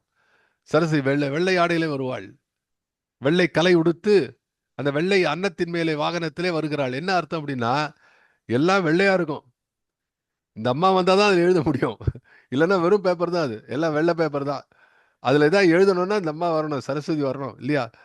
அப்படி எல்லாவற்றுக்கும் முதலாக எல்லாம் ஊருக்கு போனால் எல்லா ஊரில் எல்லாம் ரெடி, ஹோட்டல்லாம் புக் பண்ணியாச்சு, all tour is set, but what about the வாகனம், போகணுமே ஏறி. அது போல உன்னுடைய வாழ்க்கையிலே வீரம் வர வேண்டும் என்றால், செல்வம் வர வேண்டும் என்று சொன்னால், அது எல்லாத்துக்கும் அடிப்படையா இருக்கக்கூடிய தேவி யார் என்று சொன்னால் சரஸ்வதி. அவர்களை பற்றி நீ எனக்கு சொல். காலையிலும் மாலையிலும் திருமகளாம் பெண்மணி, திருமகள் என்று ஒருத்தி இருக்கிறாளே, செல்வத்தெல்லாம் கொடுக்கக்கூடிய ஒரு ஒரு தேவதை இருக்கிறதே, அவளை பற்றி சொல். அடுத்து வீரம், மாலையில பார்த்தா வீரத்தை சொல்கிறாள். இந்த பெருமகள் திருவடி, சக்தி பெருமகள் திருவடி பெருமையையும், அவளுடைய திருவடி அது இருந்தாதான் வீரம் வரும், செயலாற்றல் இருக்கும். இவர்களை பற்றி எனக்கு சொல்லு என்று சொல்ல. அப்ப என்ன பொருள் என்றால், நான் சொன்னது போல எப்படி இன்டர்பிரட் பண்ணோம்னா, பாரதி தனக்காக இதை எழுதவில்லை. இந்த மாநிலம் பயனுற வாழ்வதற்கே என்று சொல்லும் போது நான் மறுபடியும் அவங்களை குறிப்பிட விரும்புகிறேன். பாரதி சொன்ன மாநிலம் என்பது தமிழ்நாடோ இல்லைன்னா சென்னை பட்டணமோ கிடையாது. அவன் மாநிலம் என்று சொல்வது இந்த நாடு, இந்த உலகம், உலக அளவில் நினைக்கிறான் அவன். இந்த மாநிலம் நம்ம நாட்டை பத்தி நினைக்கிறான். மாநிலம் பெரிய நிலமான இந்த தேசம் இருக்கிறதே, அதை வாய்ப்பாக அதை வளர்க்க வேண்டிய அந்த எண்ணத்தை, அந்த அந்த நிலையை, எனக்கு அந்த சக்தியை கொடுங்கிறான். ஆகையினால அவனுக்கு செல்வமும் தேவை, சக்தியும் தேவை. ஆகவே இந்த ரெண்டையும் யார் மூலமாக பெற வேண்டும் என்று சொன்னால் சரஸ்வதி மூலமாக பெற வேண்டும். என்ன சார் இப்படி இருக்கு, அவர் டைரக்டா கேட்கலாமே. பாரதி சரஸ்வதியும் தெரியும், சரஸ்வதி இப்படி பேசக்கூடியவன். மலரின் மேல் திருவே பாட்டு இருக்கான், காளி மீது பக்தி நான் காலமெல்லாம் செய்வேன் என்று எழுதினானே, இவன் கேட்டா காளி கொடுக்காத ஒரு பால இவனுக்கு கொடுத்துருக்காளே. நல்லதோர் வீணை செய்தேன் அலங்கட புழுதியில் எரிவதுண்டோ வல்லமை தாராயோ என்று கேட்டானே, கொடுத்தாளே. அப்ப இங்க என்ன நுட்பம் என்று சொன்னால், இந்த செய்தி எனது கவிதை மூலமாக ஒருவன் எப்படி சரஸ்வதியை தொழ வேண்டும், எப்படி லட்சுமியை தொழ வேண்டும், எப்படி சக்தியை உபச்சாரம் செய்து தொழ வேண்டும் என்பதையெல்லாம் என்னுடைய பாடல் மூலமாக கொடுத்தால், இந்த நாட்டுக்கு சென்று சேர்ந்தால், இந்த நாட்டிலே இந்த பக்தியும் இந்த பண்பாடும் வளரும், இந்த நாடு உய்வு பெறும் என்பதற்காக இந்த நாட்டுக்காக கேட்கிறார். அப்போ தான் வாழ்ந்த காலத்தின் தவிர, தான் வாழ்ந்த காலம் தரு தனக்கு பின்னாலே வரக்கூடிய தலைமுறைகளும் வாழ வேண்டும் என்பதற்காக இந்த எழுத்தை விட்டு செல்ல வேண்டும், இந்த படைப்புகள் எல்லாம் இதை புகுத்தி சொல்ல வேண்டும் என்பதற்குத்தான் சரஸ்வதியை வேண்டுகிறான். அப்ப எது நிற்கும் காலத்துல, செல்வம் நிற்குமா, சக்தி நிற்குமா? எல்லாம் அந்தந்த தலைமுறையோட அழிந்து போய்விடும் இல்லையா? அதை தாண்டி நிற்கக்கூடிய வெந்தளல் வேகாது, திருடர்களால் எடுத்து செல்ல முடியாது என்ற பாடல்களெல்லாம் நம்ம கேட்டிருக்கோமே, கல்வி என்பது. அப்போ அந்த கல்வி அறிவு என்பது இதை எழுதி வைத்து விட்டால், இன்னைக்கு பாருங்க 150 100 125 ஆண்டுகளுக்கு பிறகும் கூட நாம் பாரதியை நினைத்து கொண்டிருக்கிறோம். இதை போன்ற எத்தனையோ.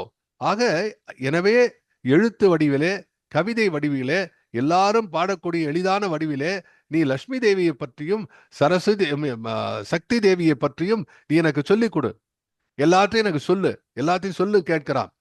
நன்றறியேன் தீதறியேன் நான் என்று நின்றவனார், நான் என்று நின்றவனார் என்றறியேன் நான் ஏழை என்று பாடுகிறார் தாய்மானோர். நான் ஏழை என்று சொன்னவர் முதல்ல சொன்னவர் பாரு, அப்புறம் வள்ளலார் பேசுகிறார். அப்படி ஏழையேன் என்று சொன்ன மாணிக்கவாசகர் பேசுகிறார். அப்படி இவர்களெல்லாம் ஏழையேன் ஏழையேன் என்று சொன்னால் எது இல்லை அதுல ஏழை? மற்ற எல்லாத்திலும் பணம் இருந்து பிரயோஜனம் இல்லை, மற்ற எல்லாம் இருந்து இல்லை. அது ஏழை என்று சொல்வது உன் அருள் கிடைக்காத ஏழையாகி நிற்கிறானே, ஏழையாகி நிற்கிறேனே, நீ பரிதாபம் காட்ட மாட்டாய் என்று கேட்குது. அப்ரோச், ஒரு அணுகுமுறை. அதைத்தான் பாரதி செய்கிறான். அப்போ பெண்மணி இன்பத்தையும் சக்தி பெருமகள் திருவடி பெருமையையும் வன்மையில் ஓதிடுவீர். வன்மை என்பதற்கு என்ன பொருள்? நான் வேற ஒரு பாடல்ல சொன்னேன், வன்மையிலே திண்மையிலே உண்மையிலே, இந்த மாதிரிலாம் ஒரு பாட்டுல வன்மையிலே மன திண்மையிலே உண்மையிலே இந்த பாடலாம் வருது இல்லையா?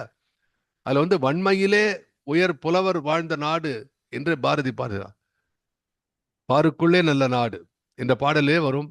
வன்மையிலே புலவர்கள், வன்மையிலே புலவர்கள் வாழ்ந்த நாடு. புலவர்கள் வள்ளலை போல கொடுத்தார்கள், புலவர்களுக்கு வள்ளல் கொடுத்தார் என்பது வரலாறு. அதை போல புலவர்கள் மக்களுக்கு இந்த அருமையான கருத்துக்களை வள்ளல் போலே வழங்கினார்கள் என்பது இன்னொரு வரலாறு. அதனால்தான் கொடுத்து கொண்டிருந்தார்கள். அப்படி ஒருத்தருக்கு ஒருத்தர் கொடுத்தார்கள் என்பதெல்லாம் வன்மையிலே, அது ஒரு பொருள். கொடை என்பது ஒரு பொருள்.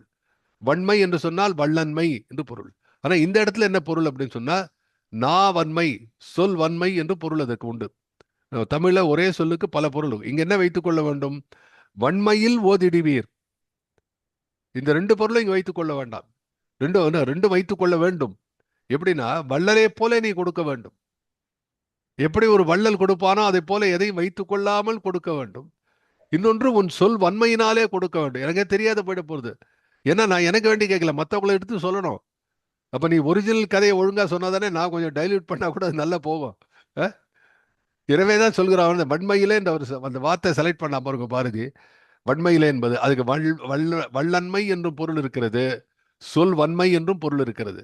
ஆகவே வன்மையில் ஓதிடுவீர், எந்தன் வாயிலும் மதியிலும் வளர்த்திடுவீர், அண்மையில் இருந்திடுவீர், இனி அடியனை பிரிந்திடல் ஆற்றுவனோ. நீ கொடுத்துட்டு போயிடாதேங்கிறான். அது வேற எப்படிலாம் பாக்குறான் பாருங்க. இவன் ஒருத்தனுக்கே கடவுள், மொத்த கடவுளையும் இவன் தான் கூட இருக்கணும்ட்டான்.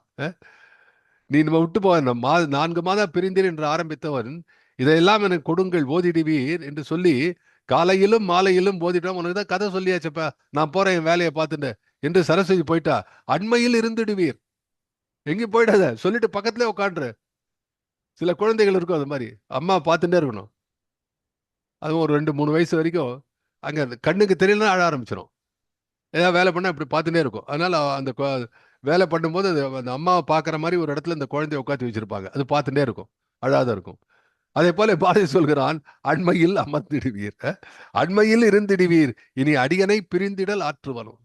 இனி உன்னை பிரிய நான் பொறுப்பேனா என்று எழுதுகிறான். அடுத்த பாடல பார்க்கலாம். தானெனும் பேய் கடவே, அந்த பாட்டு அடுத்து. தானெனும் பேய் கெடவே பல சஞ்சல குரங்குகள் தலைப்படவே. தானெனும் பேய் கெடவே பல சஞ்சல குரங்குகள் தலைப்படவே. அது தலைப்படவே இல்லை, லை இல்ல, லை தவறாக வந்திருக்கிறது. லை, சஞ்சல குரங்குகள் தலைனா விலங்கு, அந்த தலை அது. தலைப்படவே வானெனும் ஒளி பெறவே நல்ல வாய்மையிலே மதி நிலைத்திடவே தேனென பொழிந்திடுவீர், அந்த திருமகள் சினங்களை தீர்த்திடுவீர், ஊனங்கள் போக்கிடுவீர், நல்ல ஊக்கமும் பெருமையும் உதவிடுவீர். மறுபடியும் படிக்கிற. தானெனும் பேய் கெடவே. தான் என்ற தானெனும், தான் என்னும் என்பது இடைக்குறை, தான் எனும் என்று வந்திருக்கிறது. தான் என்னும், அது தான் எனும். தான் என்னும் பேய் கெடவே. அப்ப எது பேய் அங்க? தான் என்பது பேய். பல சஞ்சல குரங்குகள் தலைப்படவே சொன்னது போல, தலை இல்ல, தலை. வான் எனும் ஒளி பெறவே நல்ல வாய்மையிலே மதி நிலைத்திடவே தேன் எனப் பொழிந்திடுவீர், அந்த திருமகள் சினங்களை தீர்த்திடுவீர், ஊனங்கள் போக்கிடுவீர், நல்ல ஊக்கமும் பெருமையும் உதவிடுவீர். இந்த பாட்டுல எடுத்த உடனே தானெனும் பேய் கெடவே பல சஞ்சல குரங்குகள் தலைப்படவே என்பது வருது. இந்த தானெனும் பேய் என்பது இந்த தாட் கூட தாய்மானவர்கிட்ட தான் பாரதிக்கு வருகிறது. ஆணவம். தான்னா வேற ஒன்றும் இல்லை, ஆணவம் தான். அது எல்லாரும் அதை பற்றி எழுதுகிறார்கள், அதை பற்றி சொல்லாதவர்களே கிடையாது. இதுல இந்த முக்கியமா தெரிய வேண்டியது என்னன்னா, இந்த பாடல்களில் எல்லாம் அடிப்படையான விஷயம் மனத்தை அடக்க வேண்டும். இந்த பக்தி செய்யும், இன்ஃபேக்ட் 3 மார்க்கங்களை நமது இந்து மதம் குறிக்கிறது. ஒன்று கர்ம யோகா, இன்னொன்று பக்தி யோகா, இன்னொன்று ஞான யோகா. இந்த கர்மயோகம் என்ன சொல்கிறது? நீ மனதை பத்தியே கவலைப்படாது, நீ அதை பத்தியே கவலைப்படாது, நீ வேலையை செய்து கொண்டு ஒர்க் இஸ் வர்ஷிப். பயனை எதிர்பார்க்காமல் நீ பயனையே எதிர்பார்க்கலன்னா அப்புறம் பக்தியாது கடவுளா? ஒன்றும் இல்லை, வேலை வேலை வேலை. I do my duty. So you are completely concentrate. வேற எதுக்கும் உனக்கு நேரம் கிடையாது. அந்த வழியில போ. You will attain the mukti or what you call as the realisation of God. இன்னொன்று ஞான யோகம், அறிவினாலே சென்று கொண்டிரு. இடைப்பட்ட நிலையிலே இருப்பது பக்தி யோகம். இந்த பக்தி யோகத்துல என்ன அப்படின்னா, இந்த இறைவன்பால் இருக்கக்கூடிய பக்தியை நீ ஏற்றுக்கொண்டு விட்டால், ஆணவம் கண்மம் என்று சொல்லக்கூடிய இந்த மலங்கள் எல்லாம் இல்லாமல் போய்விடும். பாவங்கள் எல்லாம் இல்லாமல் போய்விடும். என்ன காரணம்னா உனக்கு வேற எதுக்கும் நேரம் கிடையாது. ஏன்டா நல்லவனா இருக்கேன்னு கேட்டானா, வேற நேரம் இல்லை சார். நேரம் தான் தப்பு பண்ணியிருப்பான். டைமே கிடையாது. சில பேர் அப்படி இருக்கிறான். சில பேர் some people are good because they have no time to do wrong things. ஃபுல்லா 24 ஹவர்ஸ் எங்கேஜ்டா இருக்கான். வாழ்க்கையில ஒரு சாய்ஸ்னு வரணும். ஒரு சாய்ஸ்னா வந்து ஒரு மணி நேரம் வேஸ்டா உட்காந்துருக்கேன். அப்ப என்ன பண்ணலாம் அப்படின்னா, நல்லது பண்றானா தப்பு பண்றானா அது ஒரு டெஸ்ட். இன்னொன்று இவர் சொல்லுவார், சின்மயானந்தா சுவாமிகள் சொல்லுவார், இன்சைட் ஏ ரூம், யாரும் உன்னை பார்க்காத போது, யாருமே பார்க்காத போது ஒரு ரூம்குள்ள உட்காந்துருக்கிறவன் வந்து இருந்தானா, அவன் வந்து அவன் தப்பு பண்ணாம இருக்கணும். அப்ப தப்பு பண்ணா இருக்கணும். ஸோ வெளியாட்களுக்கு வேண்டி தன்னை நல்லவனா காட்டிக்கொள்வது, இது மாதிரி எத்தனை பேர் இருக்கிறார்கள். ஒரு முறை கிருபாந்த வாரியர்கிட்ட கேட்டார் ஒருத்தர், ஏன்னா அருள் எல்லாரும் கூட அபிராமி ஏதோ கந்தபுராணம் பேசுறாருன்னு நினைக்கிறேன். அன்னைக்கு எதுக்கு பேசியிருந்தா தெரியல. அபிராமி அந்தாதி ஏதோ ஒன்று அந்த மாதிரி வந்து உடனே இரவு வந்து கையில கொடுத்தா, தரிசனம் கொடுத்தார்கள் என்று பேசினார். அப்போ வந்து ஒருத்தருங்க ஒரு அடியார் கேட்டார், அவங்களுக்கு தான் கூட எங்களுக்கெல்லாம் கொடுக்க கூடாதா இது அப்படின்னு கேட்டாங்க. அதுக்கு அந்த மாதிரி ஒரு கேள்வி பதில் நிகழ்ச்சியில அப்போ சொன்னார், நீ வந்து ஒரு பேங்க்ல போய் பணம் எடுக்கிற, 50,000 ரூபா எடுக்கிற பேங்க்ல போய் பின்னாடி வரணும், அதே 50,000 கேட்டானா அவன் அக்கௌண்ட்ல இருந்தானே கொடுப்பான், இல்லைன்னா எப்படி கொடுப்பான். எனவே அவர் சொன்னார், இவன் பக்தியிலே இவன் அந்த அருளை பெறுவதற்கு முன்னாலே போட்டு வைத்திருக்கிறான், தன்னுடைய கர்ம வினைகளிலே போட்டு வைத்திருக்கிறான், அதிலிருந்து எடுத்து செலவழித்துக் கொள்கிறான். உன்னுடைய அக்கௌண்ட் ஜீரோவா இருக்கு அப்படின்னா என்ன பண்ணணும், எடுக்க முடியாது, கொடுக்கதான் இந்த இந்த வாழ்க்கையிலாவது ஒழுங்காரு என்று அவர்கள் ஒரு விளையாட்டா சொன்னார்கள். அதுபோல பக்தியுடையார் காரியத்தை பெற இதை புரிந்து கொள்ள வேண்டும். அப்ப பாரதியினுடைய இலக்கணம், பாரதியினுடைய வரிகள் என்ன செய்கிறது, பக்தியிலே தோய்ந்தவர், பக்தியிலே எந்த நிலையிலே இருப்பவர்களையும் ஈடு செய்யக்கூடிய விஷயத்திலே பாரதி எழுதுகிறான். அதுதான் ரொம்ப முக்கியமான விஷயம். அப்ப அவன் சொல்றான், தானெனும் பேய் கடவே. எப்ப பக்தின்னு ஆரம்பிச்சிட்டியோ அதுக்கப்புறம் இந்த அகங்காரம் போய்விடும். வாழ்க்கையில பாக்குறோம், எல்லா இடத்துலயும் பாக்குறோம், முடிய தெரியல எனக்கு. நான் பார்த்த வரைக்கும் நிறைய இடங்களில, நான் பார்த்த வரைக்கும் இங்க சென்னையிலே சுந்தரம் போன்ற இடங்கள், சாய்பாபாவுடைய கோவில் சுந்தரம் என்கிற இடத்துல வெளியில வந்து சொல்ல 20-30 வருடம் முன்னாடி முதல் அங்கே பேச என்னை கூப்பிட்டு இருந்தார்கள். நான் பேச போயிருந்தபோது வாசல்ல செருப்பெல்லாம் அடுக்கி வைக்கக்கூடிய இடம் இருக்கும், தனியா ஒரு இருக்கும். அதை சில பேர் வாலண்டியர்ஸ் அங்கே இருப்பாங்க. அங்கே குறிப்பா சில வாலண்டியர்ஸ் எல்லாம் மிகப்பெரிய பெரியவர்கள், பெரிய அலுவலகத்தை வேலை பதவியில் இருப்பவர்கள் அங்க வந்து செய்வார்கள். அதுபோல குருத்வாரால ஐ ஹவ் சீன், குருத்வாரால வந்து அந்த வாலண்டியர்ஸ்ல எவ்வளவு பெரியவர்களாலும் அங்க வந்து உடல் உடல் மூலமா பிசிக்கல் சர்வீஸ் செய்வார்கள். இப்படி நாட்டிலே பலவிதமான இடத்திலே செய்யக்கூடியவர்கள்லாம் இருக்கிறார்கள். அங்க அவர்கள் எந்த விதமான வேறுபாடும் கிடையாது, எல்லாரும் அதை செய்ய வேண்டும். அது எதுக்காக அந்த பழக்கத்தை கொடுத்தார்கள் அதை பார்த்து ரொம்ப ஆச்சரியமா இருந்தது. அது நிச்சயமா எல்லாரும் பின்பற்ற வேண்டிய ஒன்று. கோவில்ல வந்து எந்த விதமான வேறுபாடும் இருக்க முடியாது. கடவுளுக்கு முன்னாலே எல்லாரும் சமம் என்பதுதான் நம்ம நாடு சொல்லக்கூடிய தத்துவம். அது எங்கெல்லாம் அது அது அகற்றப்படுகிறதோ அதெல்லாம் அகற்றப்பட வேண்டும் என்பதுதான். இதை நான் நேரில் பார்த்துருக்கேன், 2-3 இடத்துல பார்த்துருக்கேன். அதில் வந்து குருத்வாரால ஒன்று, அப்புறம் இங்கே இந்த சுந்தரம் சாயி இந்த இதில் பெரியவர்கள். அப்புறம் சொன்னார், சார் யார் தெரியுமா, is some CEO of some company. அவர் வந்து செருப்பை வைக்கிறது கிடையாது, வாங்கி வைக்கிறது கிடையாது. செருப்பை வாங்கி தொடச்சி வைப்பாங்க உள்ளுக்குள்ள, அப்படியே தூக்கி வைக்கிறது கிடையாது, அது வாங்கி இது போல செய்கெல்லாம் பண்ணும்போது இதெல்லாம் நம்ம எனக்கு நினைவு தெரிஞ்சு என்னுடைய வயசுக்கு நான் பார்த்து சொல்றேன். அப்போ என்ன பண்றேன்னா, யூ லூஸ் யுவர் ஐடென்டிட்டி. மொத்த ஐடென்டிட்டி போல நான் இவன், என்னுடைய ஃபேமிலி இது இதெல்லாம் இருக்கு. ஆனால் என்னுடைய பதவியினாலே இருக்கக்கூடிய ஒரு பெருந்தன்மை, பதவியினாலே இருக்கக்கூடிய ஒரு கௌரவம், இதையெல்லாம் நான் இழக்க தயாராக இருக்கிறேன். இப்படி இதையெல்லாம் கொஞ்சம் கொஞ்சமாக தன்னை இழப்பதற்கான முதல்ல சட்டையை கயட்டது கூச்சப்படுறான். கேரளா டெம்பிள்ல போனா சட்டையை எடுத்துடணும், இந்த சட்டை அழியும், அவன் அழினா எழுதி போட்ட மாதிரி அழியணும். நம்ம நாட்டில் அங்கங்க குறிப்பா சிலதான் சொல்றாங்க, சட்டை எடுக்கிறது, சட்டை எடுக்க துணிகிறான், அதுக்கு எடுக்க முடியல, ஒரு நாணமாக நிற்கிறான், வேண்டாம் அப்படின்ட்டு. இது போல ஒவ்வொரு நிலை இருக்கிறது. தன் பதவியை இழக்க துணிகிறார்கள் சில பேர் அதுக்கு வேண்டி. அதுக்கப்புறம் தன்னுடைய ஐடென்டிட்டி, ரமணர் போன்றவர்கள் எல்லாத்தையுமே துறக்க தயாராக இருந்தார்கள்.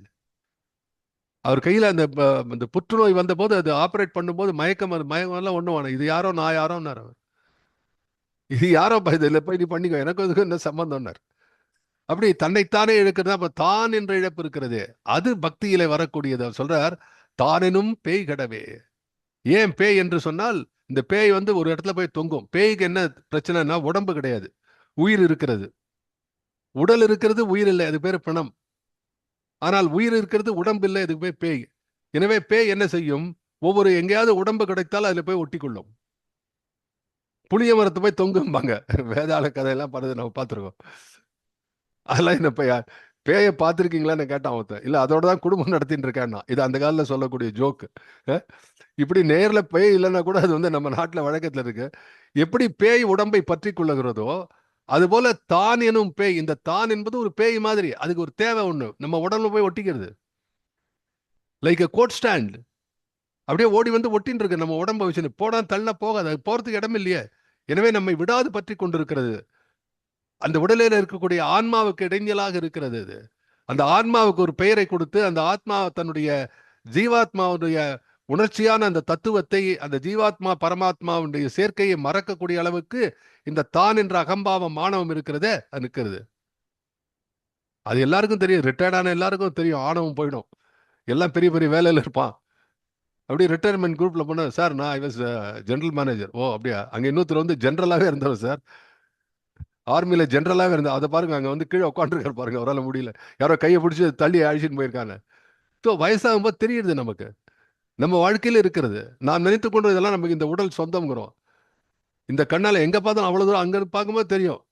ரயில்வே ஸ்டேஷன்ல அந்த காலத்துல சின்ன பசங்களை அழிச்சின்னு போவாங்க. அந்த காலத்துல நாங்கெல்லாம் கூட போவோம், எங்க வீட்டுல யாராவது உறவினர் வந்தா. ஏன்னா எக்மோர் சென்ட்ரல்லாம் பயங்கர கிரௌடா இருக்கும். ஏதோ வராம பாருங்கன்னு நாங்க கண்டுபிடிச்சிருவோம். நம்ம கண்ணாடியெல்லாம் வேண்டாம் அந்த காலத்துல, சின்ன பசங்க எங்க இருந்தாலும் எல்லாம் தெரியும். அப்புறம் கொஞ்ச காலம் போனா கண்ணாடி இருக்கு, அப்புறம் கண்ணாடியே வேஸ்ட் ஆகுது, அப்புறம் கண்ணாடியே வேண்டாம். ஏன்னா கண்ணு தெரியல, அவ்வளவுதான், கண்ணாடி போட்டு பிரயோஜனம் இல்லை. ஆகவே ஒவ்வொன்றாக போய் கொண்டிருக்கிறது. அதுவாக தன்னை விட்டு போவதும் இல்ல, நீயாக அதை விட வேண்டும். அதுதான் பக்தியினுடைய நிலை. சொல்கிறானே, தானெனும் பேய் கெடவே. அதுக்கு சரஸ்வதி அனுகிரகம் வேணும், சரஸ்வதியினுடைய அருள் தேவை. இந்த தான் என்ற நிலை இருக்கிறதே, அது கெட வேண்டும். பல சஞ்சல குரங்குகள் தலைப்படவே. சஞ்சல குரங்கு அதுதான் உங்களுக்கு தெரியும், நம்ம நிறைய பத்தி பேசியிருக்கிறோம். குரங்குன்னா எல்லாருக்கும் தெரியும். குரங்கு வந்து அது ஒரு இடத்துல இருக்காது, அது எங்க வேணா ஏறும் இறங்கும். அது ஒன்றும் யாரும் கண்ட்ரோலும் பண்ண முடியாது. இது எல்லாத்தையும் தாண்டி அதுக்கு ஒரு வால் வேற இருக்கு. ஆனா இந்த குரங்கை வந்து பாரதி உயர்வா பேசின இடம் குயில் பாட்டு, நான் ரொம்ப ரசிச்ச இடம். குயிலுக்கு என்னெல்லாம் பாட்டு, அது பாரு, அந்த குயில் தான் சொல்லணும். ஒரு குரங்கா வந்து அப்படி பாராட்ட கூட வேற பாராட்ட முடியாது. Anyway another story Bharathi. அப்ப சஞ்சலம் என்ற குரங்கு இருக்கிறதே, என்ன என்ன குரங்குக்கும் சஞ்சலத்துக்கும்? சஞ்சலம் என்பது மன துயர், மனக்கவலை. சஞ்சலம்னா கவலை என்று வைத்துக் கொள்ளுங்கள். கவலை இஸ் ஈக்குவல் டு குரங்கு. அதுக்கும் இதுக்கும் என்ன சார் சம்பந்தம்? நம்பர் ஒன், குரங்கு சும்மாவே இருக்காது, கவலையும் சும்மா இருக்கு. ஒரு ஓரமா கவலையை போட்டு வை, திருப்பி தோணும் அங்கேருந்து வந்து, என்னடா காத்தால வள்ளியே, அது இருக்கு இந்த கவலை, திருப்பி நம்மளை வந்து தேடும். மேலே உட்காரும், கீழே உட்காரும், நம்ம விட்டு போயே போகாது. குரங்கு பிடின்னு சொல்லுவாங்க, குரங்கு பிடிச்சா பிடிச்சபடி வராது. ரெண்டாவது, இங்கேயே இருக்கும்போது இன்னொன்று போய் பிடிக்கும். இங்கே ஏற்கனவே ஒரு கவலை, இந்த கவலை இருக்கும்போது இன்னொரு கவலை வந்து சேரும். ஆக அதை சொன்னாங்க, பூரா ஒரே காத்தாலே ஒரே கவலை தான், என்ன கவலை, ஒரே கவலையாக தான் ட்ரீட் பண்ணலாம். 9000 கவலையை வச்சுட்டு அது இன்னொன்று போய் தேடும். எனவே சஞ்சல குரங்குகள், அந்த சஞ்சல குரங்குகள் தலைப்படவே. Sorry, today I forgot to please.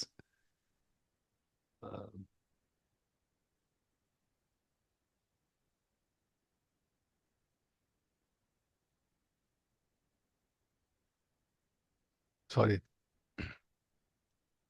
சஞ்சல குரங்கு, இதெல்லாம் சஞ்சலம் தான்.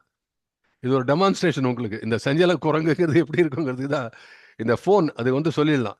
சஞ்சல குரங்குகள் தலைப்படவே, வானெனும் ஒளி பெறவே. இந்த இடத்துல வானெனும் ஒளி என்று சொன்னால் வானிலிருந்து வரக்கூடிய சூரிய ஒளியோ சந்திர ஒளியோ இல்லை. ஒளி என்பதற்கு புகழ் என்ற ஒரு பொருள் இருக்கிறது. வானெனும் ஒளி பெறவே, அந்த வான் என்று சொல்லக்கூடிய ஒளி, அந்த புகழ், வானை போல புகழ். என்ன பொருள் சார், வானை போல புகழ் என்று ஏன் எழுதுகிறான் பாரதி? அவ்வளோ உயரமா இருக்கக்கூடிய புகழா? அவ்வளோ வந்து அளவற்ற புகழா? அது எப்படி கிடைக்கும் சார்? என்ன எப்படி இன்டர்பிரட் பண்றது? எப்படி வானம் இங்க என்ன சொன்னா, வானெனும் ஒளி பரவே என்று சொன்னால் என்ன பொருள் என்ன? வான் வந்து எல்லாருக்கும் தெரியுது இல்லையா? நீங்க கோயம்புத்தூர்ல இருந்தாலும் தெரியும், சியட்டல்ல இருந்தாலும் தெரியும், சாண்டியாகோல இருந்தாலும் சரி, எல்லாத்துக்கும் வானம் தெரியும். அதுபோல உன் புகழ் என்பது எல்லாராலும் கண்டுகொள்ளக்கூடிய புகழா இருக்கணும். அதுக்கு இன்னொரு விளக்கம் என்ன? எல்லாரும் புகழக்கூடிய ஒருவனாக இருக்க வேண்டும்.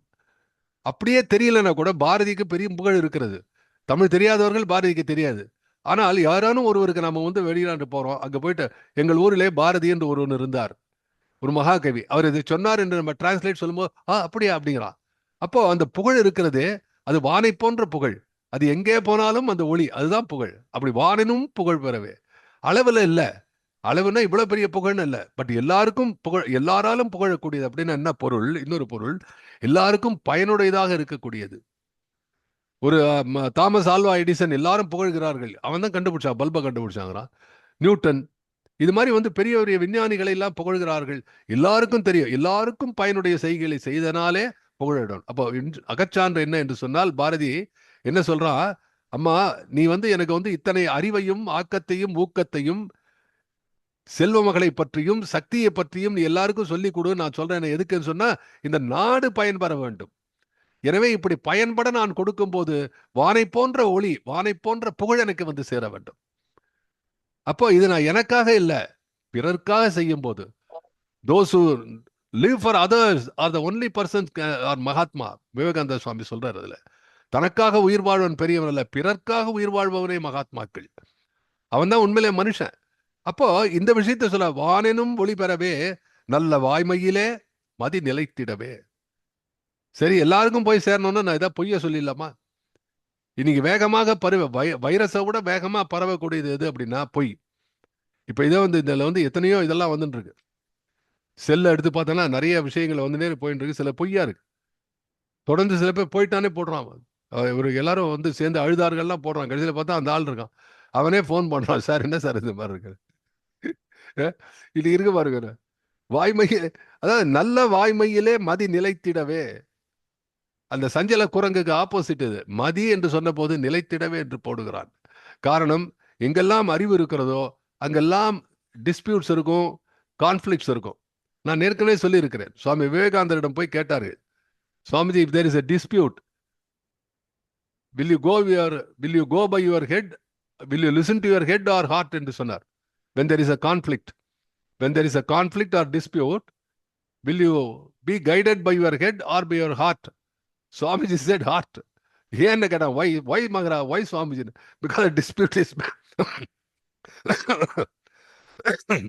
the dispute is because of head. சொல்றாரு ஒரே வார்த்தை.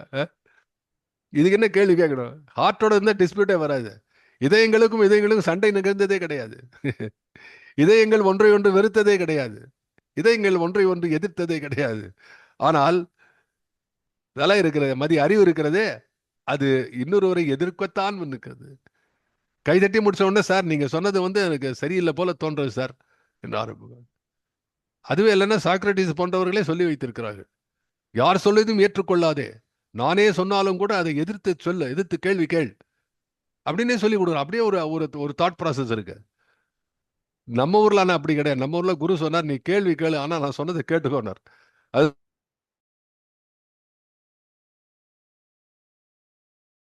அதாவது சீரியஸ் எங்க அப்பா குரு சொல்லுறாங்க தான் ஃபைனல். அதுக்கப்புறம் இன்னொரு பதில் அவன் சொல்ல முடியாது. அது நம்ம நாட்டு பழக்கம். வெளிநாட்டு வரலன்னா என்ன கேள்வி வேணா கேள் அப்படின்னா என்ன, ஒருத்தன் கேள்வி கேட்டு உட்காந்துருப்பான். Who is going to follow? நெய்க்கு தொன்னை ஆதாரமா, தொன்னைக்கு நெய் ஆதாரமா பார்த்துருந்தா, ஒருத்தன் போனான். ராமகிருஷ்ண பரமஹம்சருடைய கதை. ஒரு மாம்பழ தோட்டத்துக்குள்ள போறான் ஒருத்தன், பெரிய அறிவாளி. 2 பேர், ஒருத்தன் சாதாரண ஆளும் கிராமத்தான், இன்னொருத்தன் பெரிய அறிவாளி.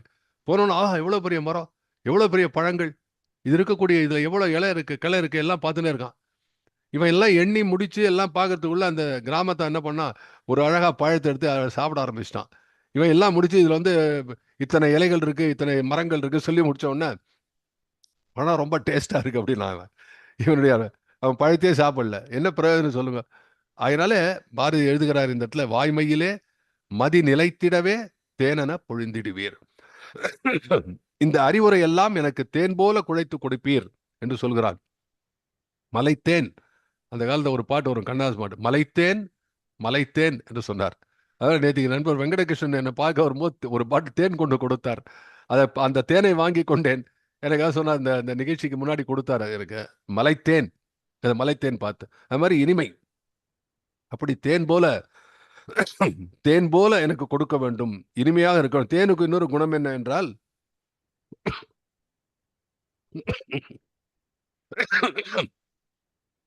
தேனுக்கு இன்னொரு நல்ல குணம் என்னன்னா, ரொம்ப நாள் இருக்கும், அது கெடாது.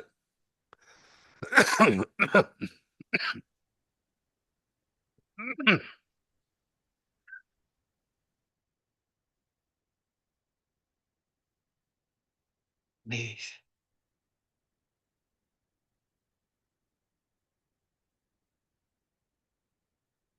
சரஸ்வதியை பார்த்து இந்த மாதிரி கவிதை நானும் எழுத ஆரம்பிச்சா என் இருமலை தீர்த்திடுவீர் அப்படின்னு எழுதியிருக்கான் நடுவில். சரஸ்வதி விட்டு அதையும் கேட்டிருக்க வேண்டியதுதான். ஆகவே இறை நம்பிக்கை இருக்கக்கூடிய ஒரு பெரிய ஒரு அற்புதமான பாடலாக வேண்டுதலை முன்னிலைப்படுத்தி என்ன வேண்டும் என்று சொல்வதாக பாரதி இருக்கிறார். அதில் இன்னும் சில அருமையான இடங்கள் இருக்கின்றன. இன்னும் ஒரு 1.5 கண்ணி இருக்கு. அதை அடுத்த வாரம் பார்க்கலாம். அதுவரை இன்றைய பார்த்த வரைக்கும் நீங்க இந்த மனதில் எடுத்து செல்ல வேண்டியது என்னன்னா, இது ஒரு சாதாரண ஒரு பாரதியினுடைய பக்தி பாடல் என்பது இல்லாமல் அதிலே தன்னுடைய சுயசரிதையும் இணைத்து எழுதுகிறான். என்ன வேண்டும் என்பது ரொம்ப தெளிவாக கேட்கிறான். அப்சல்யூட்லி எனக்கு இந்த இடம் வேணும், இது வேணும். லைக் எப்படி இந்த கூகுள் மேப் போட்டு போறோம்னா அது மாதிரி Bharathi gives entire thing. So இந்த 2 விஷயத்தினால ஒரு சிறப்பாக இருக்கக்கூடிய இந்த பாடலை பார்த்து கொண்டிருக்கிறோம். இந்த அளவிலே நிறைவு செய்கிறேன். நன்றி, வணக்கம். நன்றி வாவேஸ்வர்களே. மிக அருமையான கலைமகளை வேண்டுதல் என்ற பாடலில் அந்த ஒரு பாடலை விளக்கி கூறினீர்கள். பாரதியுடைய பாடலை படிக்கும்போது பாரதியுடைய வாழ்க்கையை நல்லா ஆராய்ச்சி செய்து அந்த ஆராய்ச்சியாளர்கள் கொண்டு வர வேண்டும் என்ற கருத்தை, மிகவும் குறிப்பான கருத்து. அனைத்து ஆராய்ச்சியாளர்களும் அதை பற்றி செய்ய வேண்டும். கலைமகளை வேண்டுதல் என்ற பாடலே 4 மாதமாக கவிதை எழுத இயலாமல் அவர் கையை கட்டி போட்ட காலம் எந்த காலம்? நிச்சயமா கவிதைக்கும் பாரதிக்கும் போராத காலமா தான் இருக்கும் அது. அது எந்த காலம் என்பதை நாம் கண்டுபிடிக்க வேண்டும் என்று வ.உ.ஸ் அவர்கள் கேட்டுக்கொண்டிருக்கின்றார். அந்த 4 மாதம் கலைமகளை பிரிந்த ஊடலில், ஏக்கத்தில், துயரில் கவிதை எழுதிய என்ற ஞான கங்கையை பிரிந்த தாபத்தில், வறுமையில் வீழ்ந்த பாரதி எழுதிய பாடல் இது. ஞான கங்கை நாதமோடு எப்பொழுதும் என் நாவினிலே பொழிந்திட வேண்டும் என்று வேண்டுகிறார். அந்த ஞானத்தை மக்களுக்கு கடத்துவதற்காக வேண்டுகிறார். அதாவது இந்த மாநிலம் முழுதும் பயனுற வாழ வேண்டும் என்பதற்காக கவிதை வேண்டும் என்று கேட்கின்றார். அடுத்து திருமகளை வேண்டுதல் என்ற தொடரில் கண்மணி போன்றவரே என்ற துவங்கும் பாடலில் பாரதி, தேவி இனி உன்னை பிரிந்து என்னால் இருக்க முடியாது, என் அருகே வந்துவிடு என்று இறைஞ்சும் வரிகள். திருமகளின் செல்வச் சிறப்பை பற்றியும் மலைமகளின் வீரத்தை பற்றியும் என் கவிதை மூலம் சொல்ல வேண்டும். அதற்காக கலைமகளே நீ என் அருகினிலே எப்பொழுதும் இருந்திடுவாய் என்று வேண்டுகிறார். அடுத்து தானெனும் பேய்கடவே என்ற பாடல். அகங்கார பேய் விட்டு விலக வேண்டும், சஞ்சலம் என்னும் குரங்குகள் கட்டுக்குள் இருக்க வேண்டும், வானைப் போல புகழ் பெற வேண்டும், வாய்மையில் என் எண்ணம் நிலைத்திட வேண்டும், வறுமையை போக்கிட வேண்டும், ஊனங்களை போக்கிட வேண்டும், ஊக்கத்தையும் பெருமையும் தந்திட வேண்டும் என்று பாரதி தனக்காக அல்ல மாநிலம் முழுவதும் பயனுற வாழ வேண்டும் என்று கேட்கிறார் என்று வ.உ.ஸ் அவர்கள் அழகாக கூறினார். இதனுடைய நிறைவான பாடலையும் அந்த முதல் பாடலில் சில வரிகளையும் அடுத்த வாரம் நாம் தொடர்ந்து கேட்போம். அதுவரை வந்திருந்த நண்பர்கள் அனைவருக்கும் வணக்கம் கூறி இந்த நிகழ்ச்சியை நிறைவு செய்கின்றோம். நன்றி, வணக்கம்.